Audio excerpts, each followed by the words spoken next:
Welcome to another English Premier League preview brought to you by Formlab Black. The festive period sees 4 rounds of matches in the next 10 days, and given this fixture congestion, the next preview will be available on Monday the 31st. For more recommendations and analysis on over 40 leagues, please visit Football Formlabs. Wigan have slipped into the relegation zone, having lost 5 of the last 7 matches, and they've conceded twice in 9 of the last 10 home matches. Arsenal scored 5 as they thrashed Reading on Monday, and they've taken 10 points from a possible 12, away to teams currently in the bottom half this season, with all 3 wins by at least 2 goals.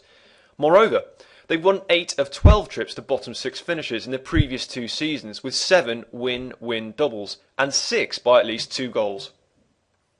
Man City lost their 2-year unbeaten home record in their last game at the Etihad, but should get back to winning ways against the Reading team that have lost 6 in a row. However, City may struggle to beat the handicap here.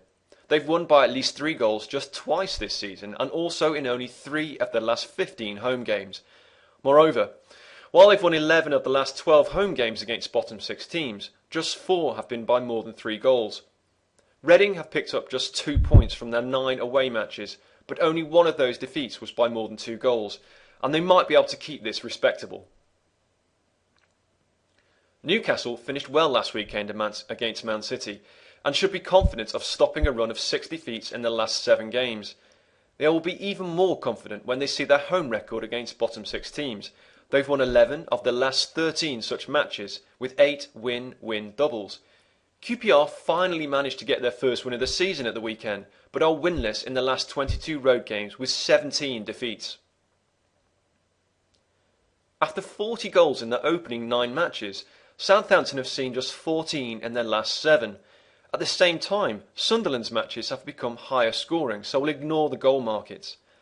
Sunderland have lost 4 of their 9 away games this season, but are yet to visit a bottom 6 team, and against such teams, they've lost just 5 in the last 16 trips. Southampton look too short at about evens.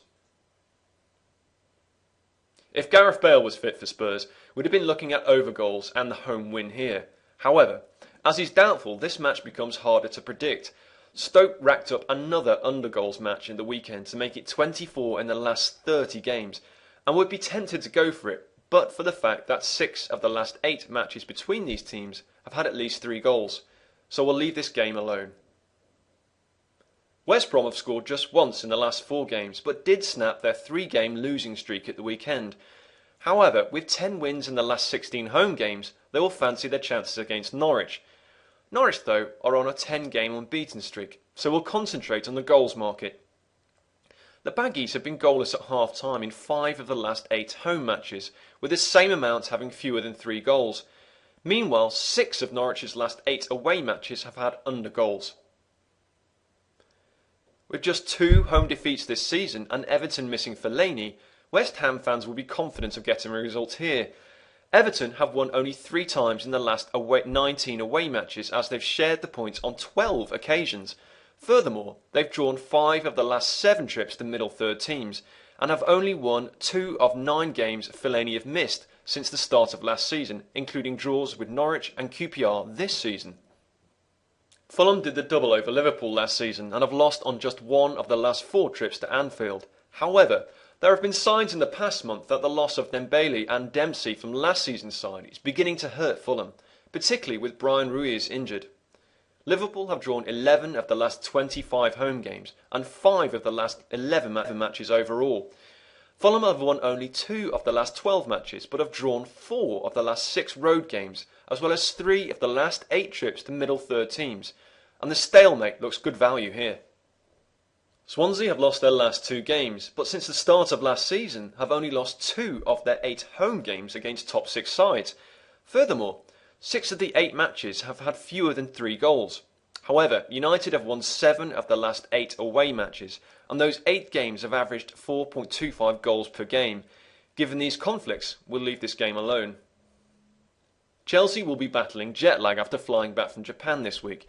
The Blues have won only 1 of the last 8 games, but have won 10 of 13 home games against bottom half teams since the start of last season, with 6 wins by at least 2 goals.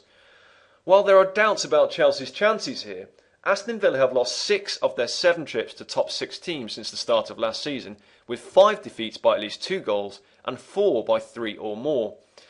With Chelsea's inconsistency and Villa's inexperience, this looks another tough match to call. So that's 7 recommendations this weekend, and for even more, try out Formula Black with analysis on over 40 leagues. Our next preview will be on Monday the 31st of December.